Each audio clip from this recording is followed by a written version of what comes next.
Blog Talk Radio.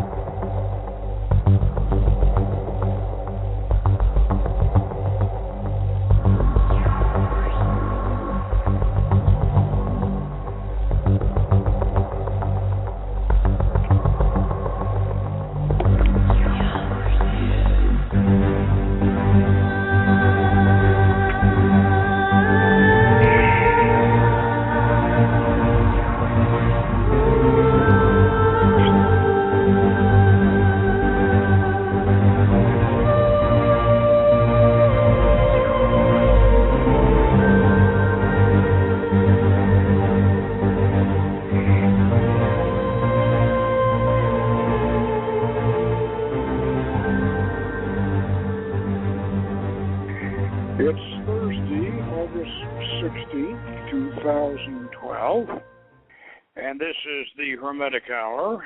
I'm your host, Poke Runyon, and tonight we present a discussion on the fallen angels in the biblical, Islamic, and Hermetic traditions.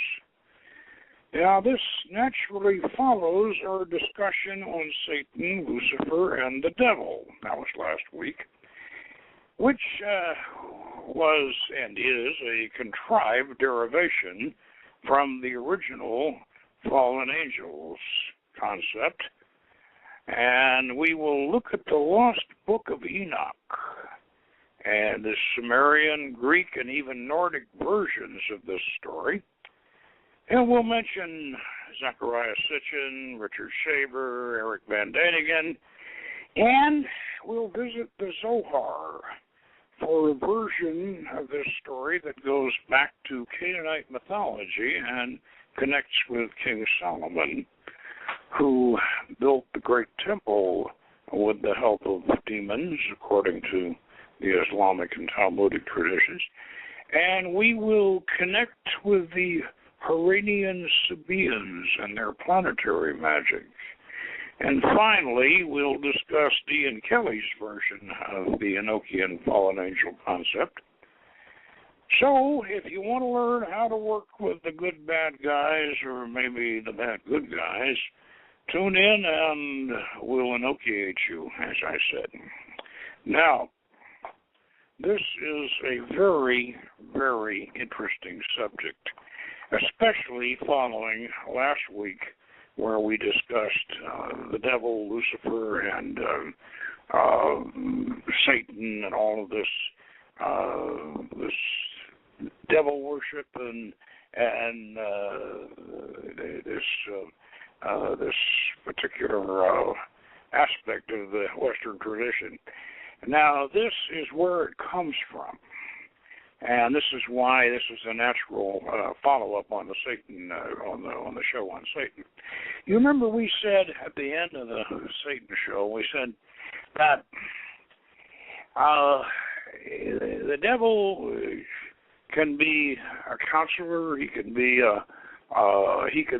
even a friend. He can be somebody that you can listen to and take with a grain of salt. But you should never pay homage to him or worship him, because if you do, you're falling into God's trap. Because Satan himself is a Christian, and to some extent a Jewish, but mostly a Christian construct.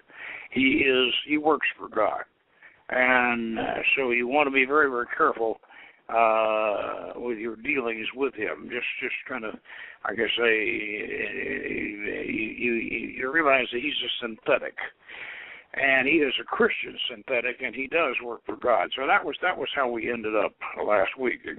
Now, this week, we're going to show you where Satan comes from and how this whole thing got started.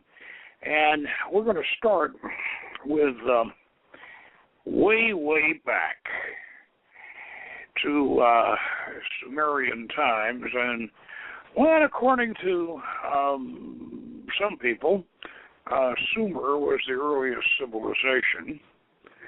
Now, that's frankly, that's in doubt these days because it looks like maybe there were earlier civilizations, perhaps, than Sumer, and I certainly think there were. But, I mean, now we're seeing evidence up there in Turkey, in old Anatolia, we're seeing evidence that there may have been earlier civilizations than Sumer.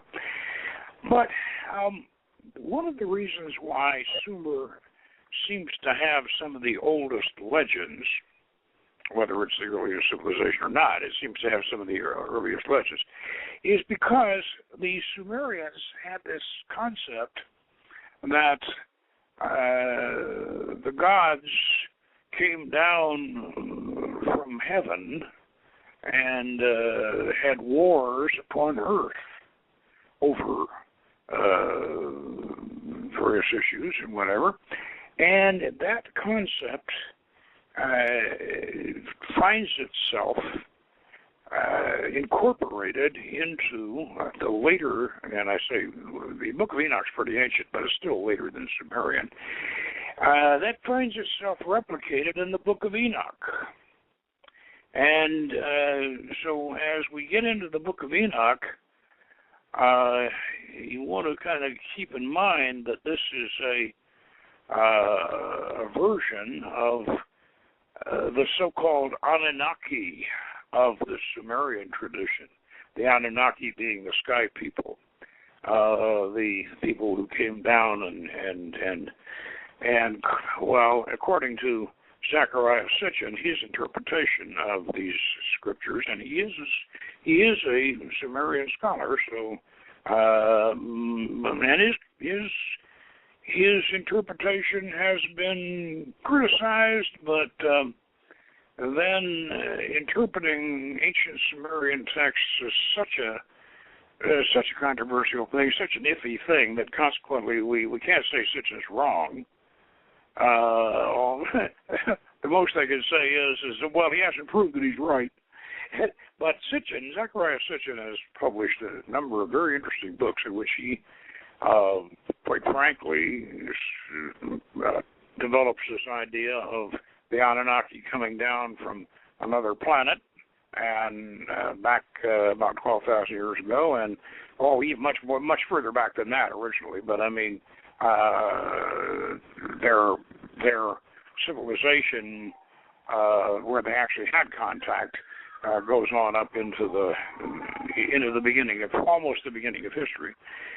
And so what he does is he develops this idea of the Anunnaki having this war over the earth and actually being responsible for creating mankind or humankind to serve their needs.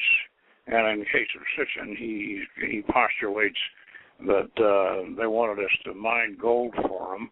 I'm not so sure that Sitchin is right about that, but it appears that there is something to this, and this enters into the biblical tradition in Genesis, and of course the Book of Enoch, as we'll discuss in a bit. The Book of Enoch should be in the Bible between Genesis and Exodus. It ought to be, but it was lost. It's not apocryphal now. It was a lost book. Now, in Genesis, you remember that God, supposedly God, in that case, God in the singular created the earth, but then, from then on out, God seems to be plural in Genesis. God and the Elohim are interchangeable. Now, Elohim, of course, is plural. So we have God or the gods. Now, Adam and Eve, of course, are created, but they're created innocent. They're given a certain amount of intelligence, but not any knowledge of good and evil, supposedly. And then in Genesis we find the old serpent who tempts Eve to eat the apple and the one fruit they're not supposed to eat. And well, there's a wealth of symbolism involved in that. And then they will acquire the knowledge.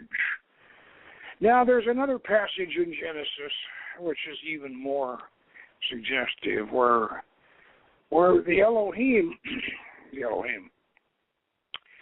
drives Adam and Eve out of the Garden of Eden because before they can partake of the tree of knowledge of good and evil. And it frankly says there in Genesis that if they were to partake of the fruit of that tree, they would become as gods and be immortal. So they are driven out. They are driven out and kept out by the archangel Michael with a flaming sword. All right. Now, later on in Genesis, we run into a prophet by the name of Enoch. I remember now, this is in Genesis. Now, Enoch is transported bodily up into heaven, and he is shown the entire workings of the universe. And then he is put in contact with the fallen angels, and they tell their story to him. Now, in Genesis, all we have is that Enoch's taken up into heaven, and he doesn't return. He's bodily transported up into heaven. And then the mention of the fallen angels, this is in Genesis now. The mention of the fallen angels is that they lusted after the daughters of men, and then they sired giants upon the earth. The giants were referred to as the Nephilim, or their progeny, upon the earth. And the giants caused all kinds of trouble, and so the Elohim, God, the plural, decided to wipe them out. Now, this refers to this war in heaven. It also refers to the fallen angels and meeting with the daughters of men. Now, but in Genesis, we pass over that rather quickly. In the book of Enoch, we deal with it extensively, and the book of Enoch had it gotten into the canon, and had it been preserved, who knows how much more powerful magic would be today, perhaps, than it is, because this book of Enoch is one of the cornerstones of hermetic magic. And it figures into the Kabbalah, what they did with it in the Kabbalah, the Jewish Kabbalah. It's rather interesting. I think I'll cover that right now, even though it's out of sequence as far as the abstract is concerned. But I want to cover that now because I want to point out that what the Kabbalistic tradition did with this idea of the fallen angels. They compressed them all into two, one male, one female, Azza and Azazel, and they put them in, they imprisoned them in the dark mountain, and they chained them. And according to the Zohar, Solomon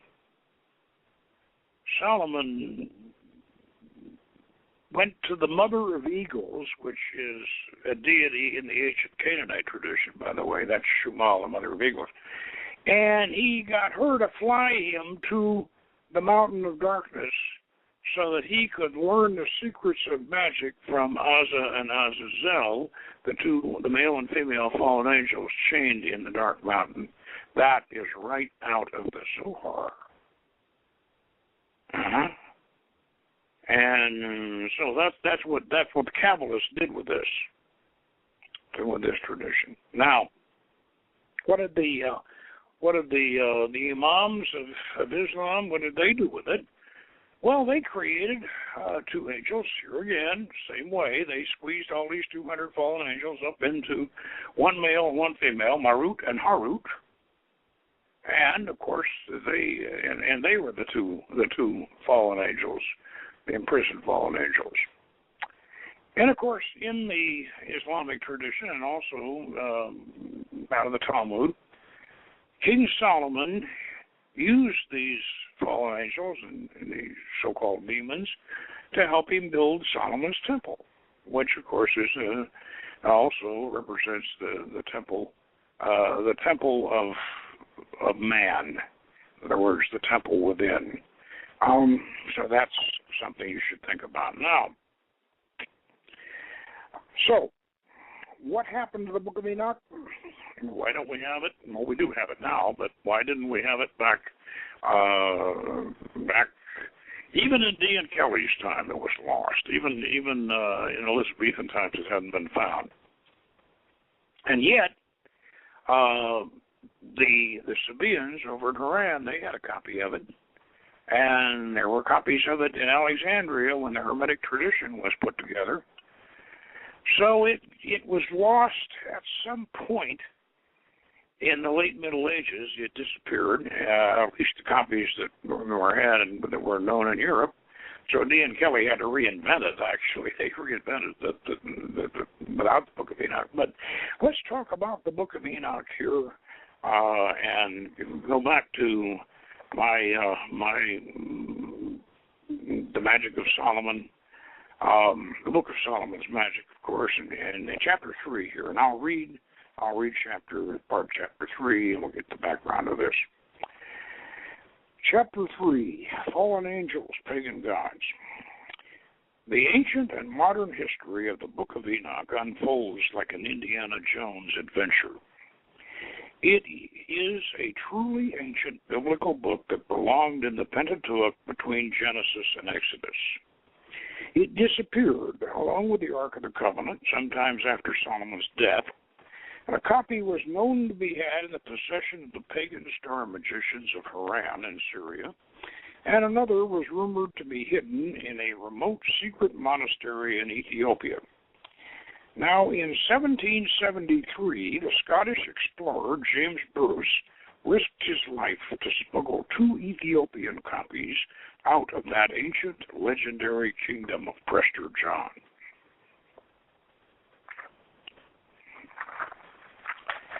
I might add here, while I'm turning the page, I might add that Ethiopia is in some ways the Tibet of the Western world. They have manuscripts and ancient manuscripts and the biblical tradition and the Sabaean tradition hidden away in Ethiopia that we haven't even dreamed of yet. They have some of these monasteries are carved in the rocks and the sheer cliffs of the gorges of the Blue Nile, and they're the only way you can get down to them is by a sort of a almost like a cable car, but it's ropes and whatever. You know, they really is fantastic places. Now, the importance of the Book of Enoch to Western magic cannot be overstated. In the time of the Arabian Nights, Caliph Harun al-Rashid, the medieval Sabaean wizards of Haran, when compelled by the Muslims, and this is the Sabaean pagans in Haran, right south of what's now the Turkish border, right at the headwaters of the Tigris and Euphrates, that had preserved the secrets of ancient Sumer and Babylon.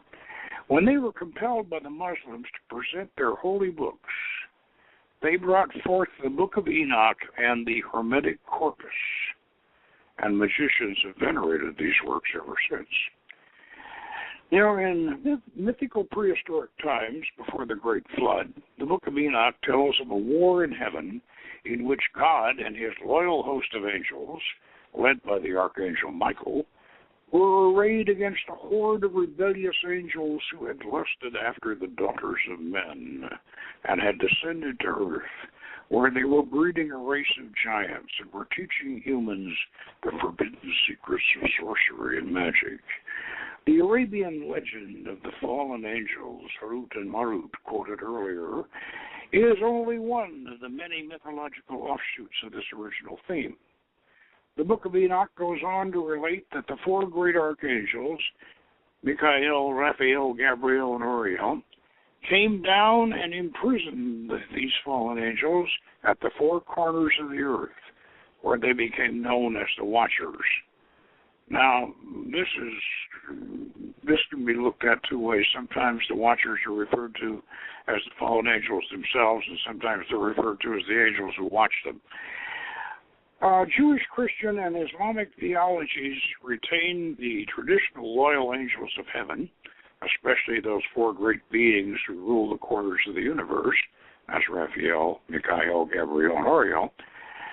But they had no place for the gods and goddesses of the ancient pagan religions they had conquered. The rabbis, the priests, and the imams practiced a sleight of hand trick and reclassified the homeless but not forgotten pagan deities as those same fallen angels who were already chained in deep pits at the ends of the earth. Now, here's where we get into a little bit of kind of what you might call an amalgamation of two concepts here. The fallen angels themselves are, according to the Book of Enoch, are not particularly related to any pagan gods that of other religions. But this became convenient to assign fallen angel status to pagan gods who were relegated into that status, and so we now have a kind of a mixed bag in that sense. In other words, in the Goetia of the Lemegeton, those 72 rebellious spirits are referred to as fallen angels. Many of them are described as descending from various higher spheres, and how they someday hope to get back to their previous status. So this concept of the fallen angels has permeated what we might refer to as well, you can refer to it as demonology. I'm not happy with that term, because I don't think that fallen angels necessarily need to be referred to as demons, unless you are such a religious zealot that you seem to think that's necessary. And if you're a Hermetic magician, you don't think that that's necessary, really.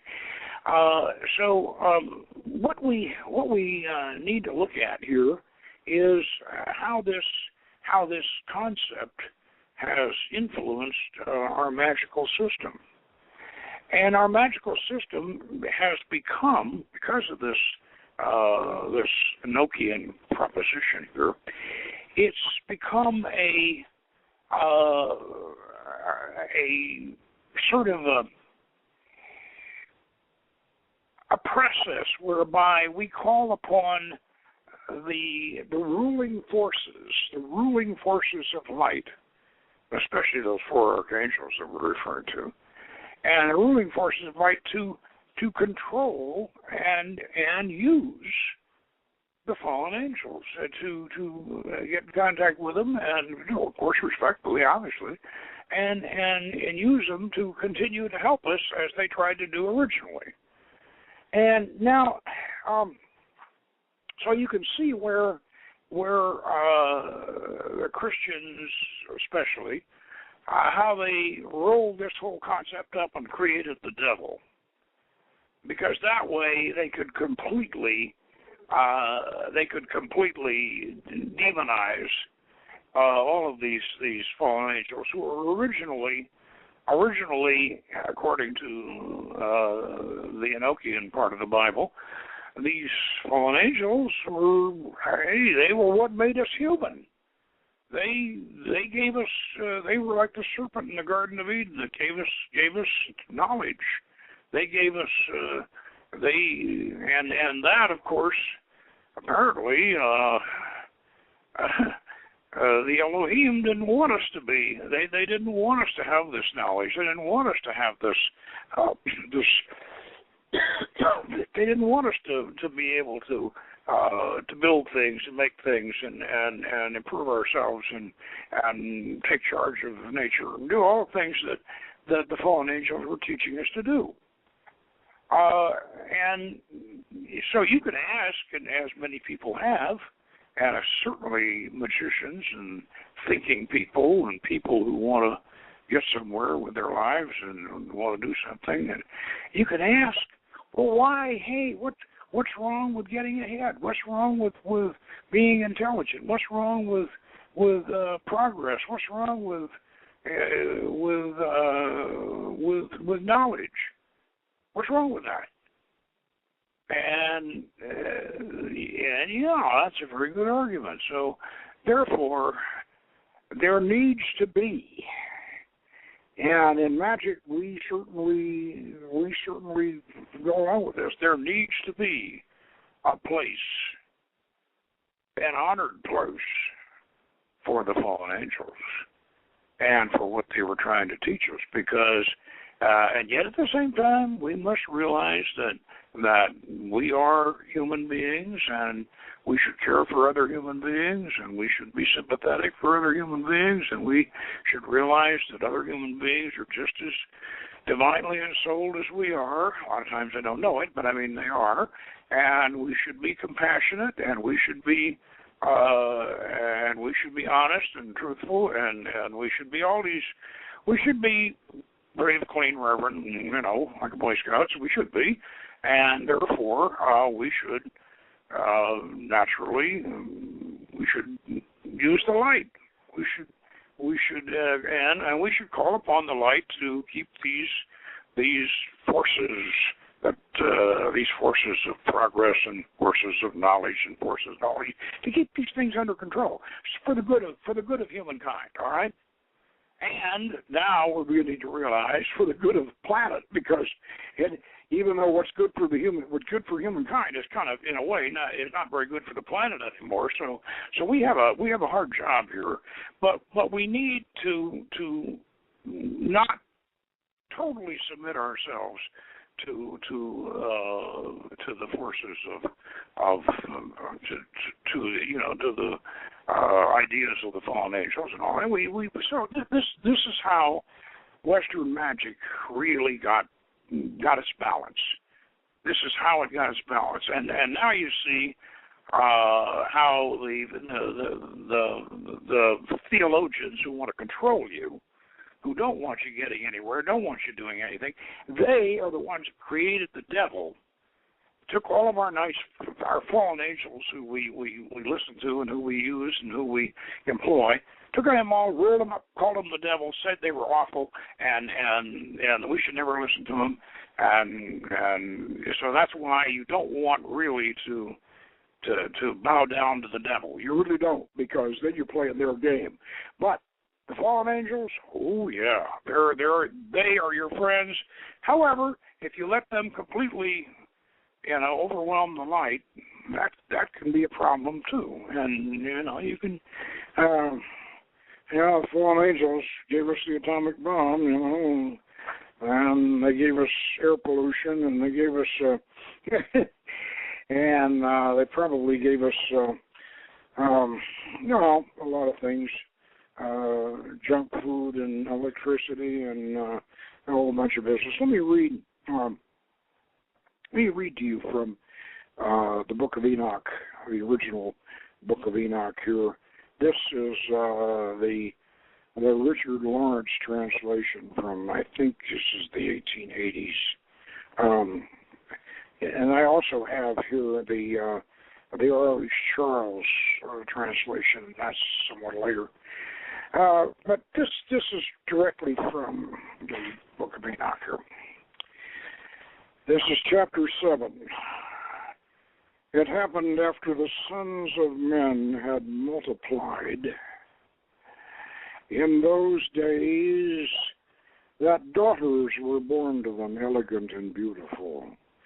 And when the angels, the sons of heaven, beheld them, they became enamored of them, saying to each other, "Come, let us select for ourselves wives from the progeny of men, and let us beget children."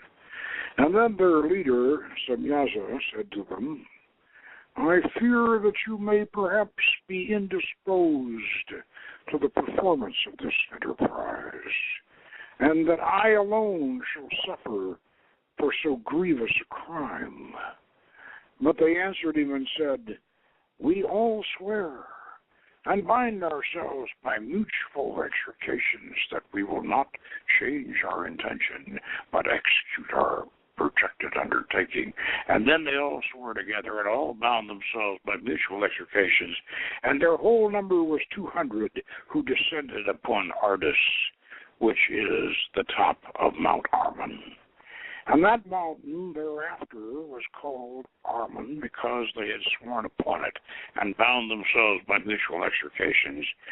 And these are the names of their chiefs: Samyaza, who was their leader, Urakabarmiel, Akabil, Tamiel, Ramuel, Danel, Askil, Sarah Kanyal, Azael, Armors, Batral, Anain, Zalebe, Samsavil, Ertael, Turel, Lumiel, Arzayal.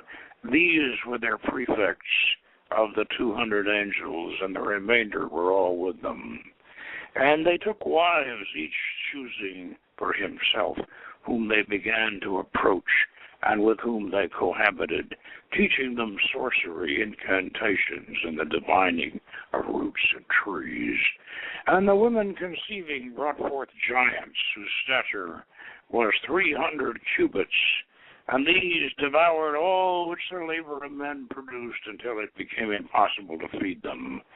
And when they turned themselves against men then they turned themselves against men in order to devour them, and began to injure birds, beasts, reptiles, and fishes, and eat their flesh one after another, and drink their blood. And then the earth reproved of the unrighteousness. And moreover, Azazel taught men to make swords, knives, shields, breastplates, the fabrication, and this is interesting, the fabrication of mirrors, and the workmanship of bracelets and ornaments, the use of paint, the beautifying of the eyebrows, the use of stones of every valuable and select kind, and of all sorts of dyes, so that the world became altered. Impiety increased, fornication multiplied, and they transgressed and corrupted all their ways. And Amazarak taught all the sorceries, and diviners of roots, and armors taught the solution of sorcery, and Barkael taught the observance of the stars, and Apbiel taught signs, and Tamiel taught astronomy, and Azradel taught the motion of the moon. And men, being destroyed, cried out, and their voice reached to heaven. And then Michael, Gabriel, Raphael, Suriel, and Uriel looked down from heaven and saw the quantity of blood which was shed on the earth, and all the iniquity that was done upon it, and said one to another, "It is the voice of their cries. The earth, deprived of her children, has cried even to the gate of heaven. And now to you, O ye holy ones in heaven, the souls of men complain, saying, Obtain justice for us with the Most High. And they said to the Lord the King, Thou art the Lord of lords, God of gods, King of kings. The throne of thy glory is forever and ever. And it is thy name is sanctified and glorified. Thou art blessed and glorified. Thou hast made all things, and thou possessest power over all things. And all things are open and manifest before thee. Thou beholdest all things, and nothing can be concealed from thee. Thou hast seen what Azazel has done, and how he has taught every species of iniquity upon the earth. and has disclosed to all the world all the secret things which are done in the heavens. I'll read that again. Thou hast seen what Azazel has done, and how he has taught every species of iniquity upon earth, and has delivered and disclosed to the world all the secret things which are done in the heavens. Saviaza also has taught sorcery, to whom thou hast given authority over those who are associated with him, and they have gone together to the daughters of men, and have lain with them, and have become polluted, and have discovered crimes with them. And the women likewise have brought forth giants, and thus has the whole earth been filled with blood and iniquity. And now behold the souls of those who are dead, and they cry out, and complain even to the gate of heaven, and their groaning ascends, nor can they escape from the unrighteousness which is committed on the earth. And thou knowest all things before they exist, and thou knowest these things, and what has been done by them, and thou dost not speak to us. What on account of these things ought we to do to them? Oh, right. Well, obviously what they did was that God sent the four archangels down to bind the fallen angels in the four corners of the earth and bind them in chains in these various mountains and places, and keep guard over them. And therefore, this book, and as I said, I repeat over again, this book is not apocryphal. This is a book that should have been in the Bible. It is the full story of what is abbreviated in Genesis. And this book probably, if it isn't actually what we're reading there isn't actually a version of the truth. And frankly, personally, I think it is. If it isn't, it certainly is the truth of our traditional magical mythology. It's the origin of of the creation of Satan, which, and as I said, the Kabbalists took all of these fallen angels and condensed them down to Azza and Azazel, a male and a female, and chained them in the dark mountain. And had Solomon getting the old Shumal, the old mother of eagles. And you want to find out how old Shumal is? Go read my Prince of Cotton, the Magic Bow. You'll find Shumal in there, that from Canaanite mythology. And he flies, gets Shumal to fly him to the mountain and gets his magical secrets from Azza and Azazel. And the same thing with the Imams with Marut and Harut in the Islamic tradition. So what we have here is not only is it, in my opinion, this is a highly mythologized, dramatized account of something that probably really did happen. And I'm not saying that I agree with everything Sitchin has. I think Sitchin goes a little too far in some instances.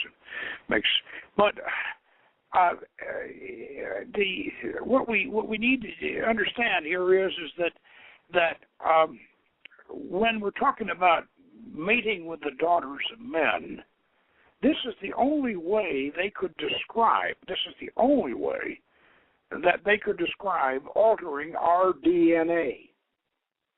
Now, obviously, the Anunnaki are not going to mate with the daughters of men. Good gosh, if you took human beings, regardless of race or whatever, you took human beings and isolated them for 1,000 years, they could no longer progenerate. You have So consequently, this business of lusting after the daughters of men is a metaphor. This is the only way they could describe genetic engineering.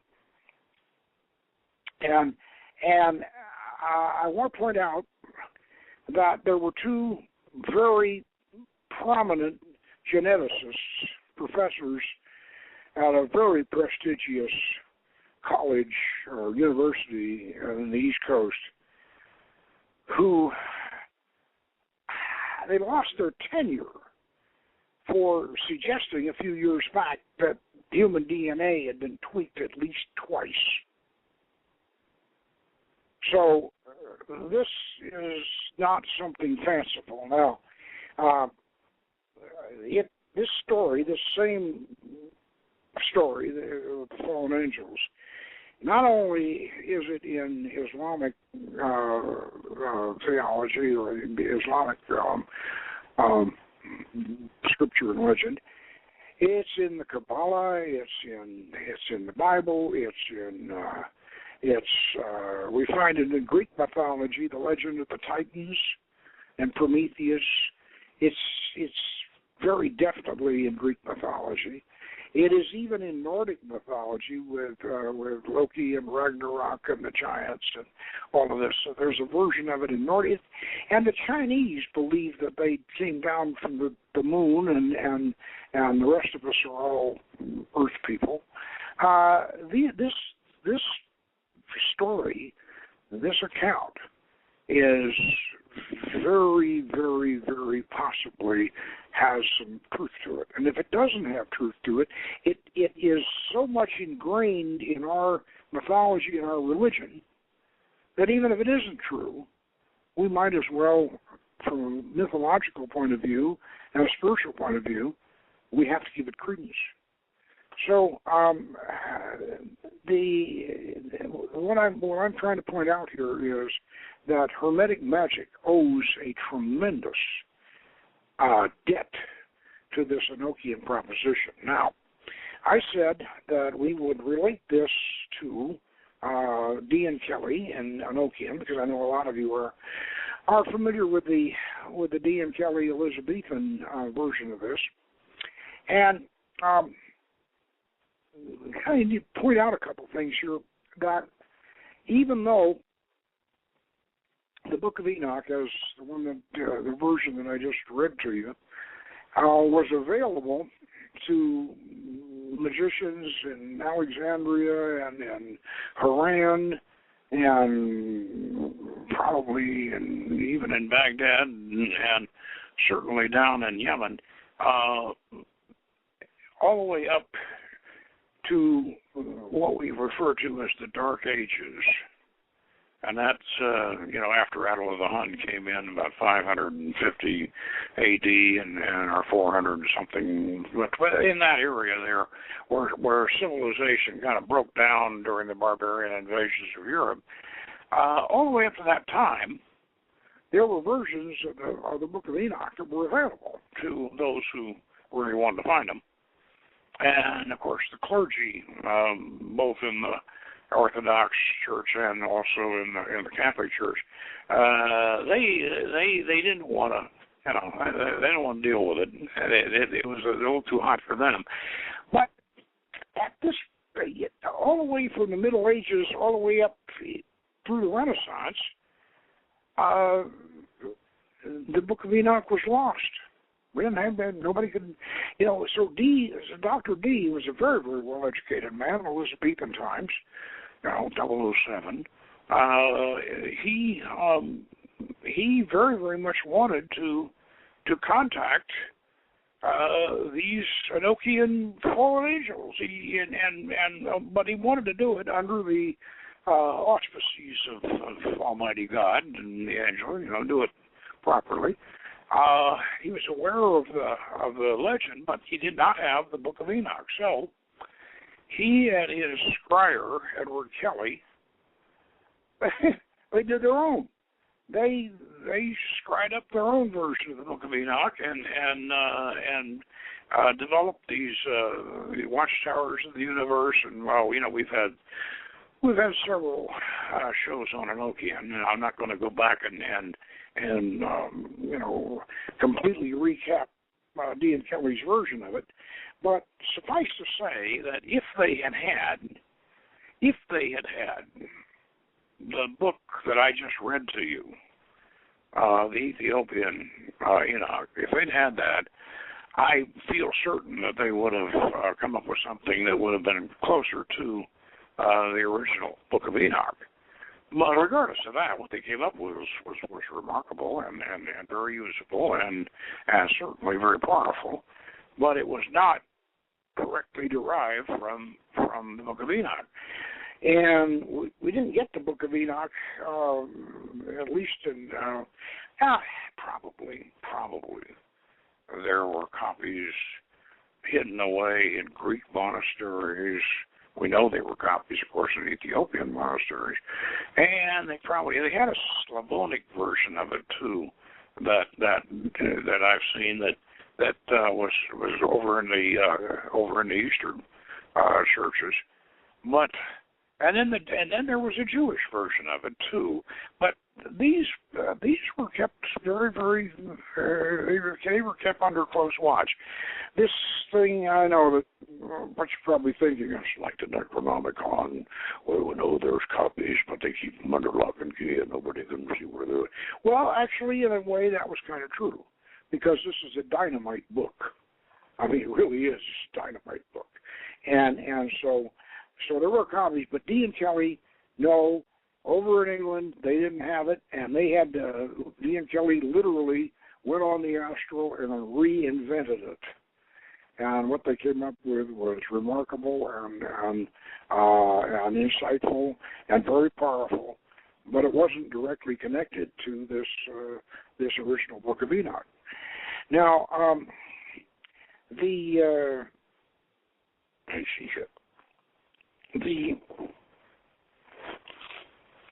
I reach down here and get my abstract so I know where I'm at. Okay. I said here we would connect with the Huranian Sabaeans and their planetary magic. And again, here I want to point out that we owe a tremendous debt in the Hermetic tradition to the Huranians. And the Huranians, Haran was a city, it's still there if they haven't flooded it by now, but it's up there in the headwaters, between the headwaters of the Tigris and Euphrates rivers, right below the Turkish border, Syria. This is where the star magicians from ancient Babylon held out, and Abraham even visited them.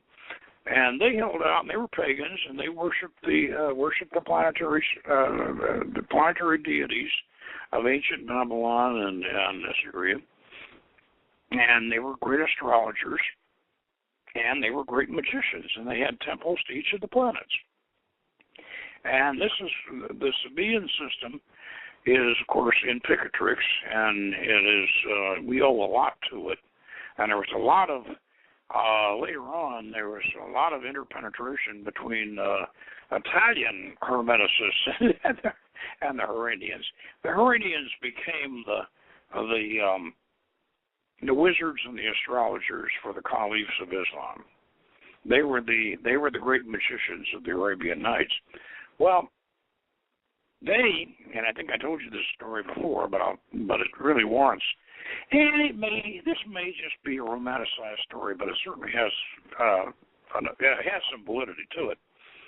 Supposedly, about 800 A.D., the Huranians were confronted with this Islamic emir and his army, who rode up to the gates of their city and said to them, "You have to become either Muslims, Jews, Christians, or Sabaeans. And I'm going to come back in a year, and if you haven't embraced one of these religions, then we're going to force you to convert to Islam or die." And so he rode off having delivered that edict.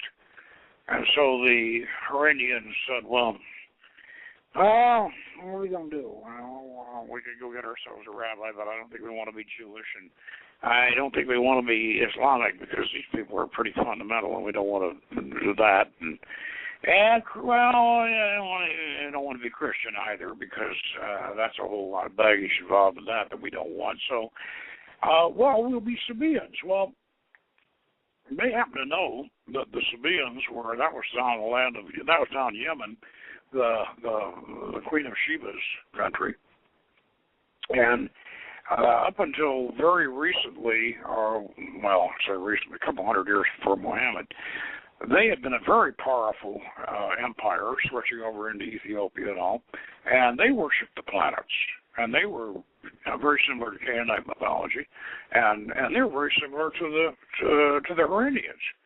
And so, well, what had happened to them, of course, is their great dam burst about 200 years before Muhammad, and they overnight became impoverished. And, however, Muhammad had a lot of respect for them, and so he said he included them in and among those religions which did not have to be forced to convert.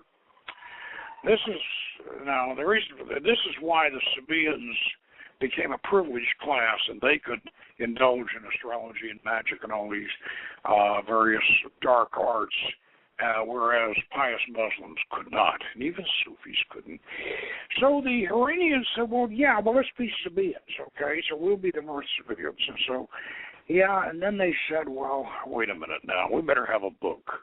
That this Amir comes back, and we don't have some kind of a book, he's going to say, well, you say you're Sabaeans, and what did the Sabaeans have a book? No, they don't, really. They had a whole bunch, but nobody has them anymore. So they picked the Hermetic treatises, Commander Asclepius or whatever, and just to make sure they hedged their bet, they adopted the Book of Enoch. So those became their two holy books, and they, in turn, influenced the Hermetic tradition because they were a strong influence on the Hermetic tradition. They influenced the Hermetic tradition to take both. Well, of course, we already had the Hermetic treatises, but the Book of Enoch then became part of the Hermetic tradition, absolutely, as a result of that, and so then, of course, Dee and Kelly came along and had to reinvent this whole thing themselves. Now, the point that we should leave you with in summary on this whole thing is that this Faustian Promethean tradition of the magician calling up these spirits to do his bidding. This is where this comes from, and you may also say this: if you really want to get metaphoric about this, if you really want to get philosophically profound about all this legend and whatever, you can come to the conclusion that we are the fallen angels. And I really think you ought to meditate on that one. Think about that. We are the fallen angels because they influenced us. They were responsible for us being driven out of the Garden of Eden. And if you're a kind of person who likes to play the game of life and likes to learn things and experience things and create things and sort of get out there and play the game, then you really, we owe these fallen angels one heck of a debt. And if you want to look at it from a point of view, from more materialistic point of view, say, yeah, well, okay, they came down here and they wanted to make us smarter than we were, so we could work for them. Well, okay, you can take that point of view, and if you want to, but I would like to entertain perhaps that, and then perhaps the deeper and more profound idea of that we ourselves are the fallen angels, and that we are. So there's nothing whatsoever wrong with wanting to grasp the stars, to try to progress, to try to improve ourselves, to try to play the game. I don't think there's anything wrong with that. So therefore, I don't. And yet, at the same time, we must realize that we can't. We must play the game in the service of humankind. We must play the game when we win. When we win the game, we don't win just for ourselves. We win for our families, our friends, for our, for our people. We should contribute. Whatever we do, we should try to do it in a way that it will help other people and not hurt them. And that part of it, of course, is following the light. And that's right, that's truthful. So we can have a balance, and we should have a balance. And so there's nothing whatsoever wrong with listening to the fallen angels, with listening to the fallen angels within ourselves, and yet at the same time realizing that the forces of light will balance us and keep us from using the skills and the talents and the knowledge of the fallen angels to hurt other people. And so a balance is necessary. And this way, in this respect, I think that there's nothing whatsoever wrong or evil or whatever in manifesting the aspects of our tradition. Now, so that should put the whole fallen angel thing in some kind of perspective, I hope. Now, next week, following some requests, what we've been doing, we've been doing shows on things that you folks have been emailing in and saying, hey, why don't we do a show on this? Or I don't quite understand this. So next week, in order for you to answer the question of how this Western tradition gets put together and where it gets put together, what we're like we were talking about tonight, some of the elements. Next week we're going to go to Alexandria, around the first century, around that area, and we're going to try to describe and to sort out the elements, the various elements that went together, that fused together and worked together to create what we now call the Western esoteric tradition. And this Alexandrian matrix, this ferment in Alexandria where this was created, is very, very interesting. So tune in next week, and we'll go back to Alexandria, and meanwhile, good magic. When you don't go to Geico.com, car insurance can be hard.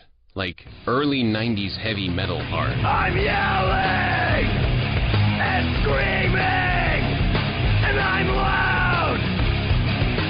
Roar! Geico makes it easy. You can review and update your policy or report a claim on Geico.com or the Geico mobile app. Because shouldn't we all have a little less stress in our lives? I'm not even a not about anything! This holiday, imagine the magic of receiving 50% off absolutely everything at New York & Company. Giving just got twice as nice. No exclusions, just 50% off absolutely everything. Hurry, the sale ends Thursday at New York & Company.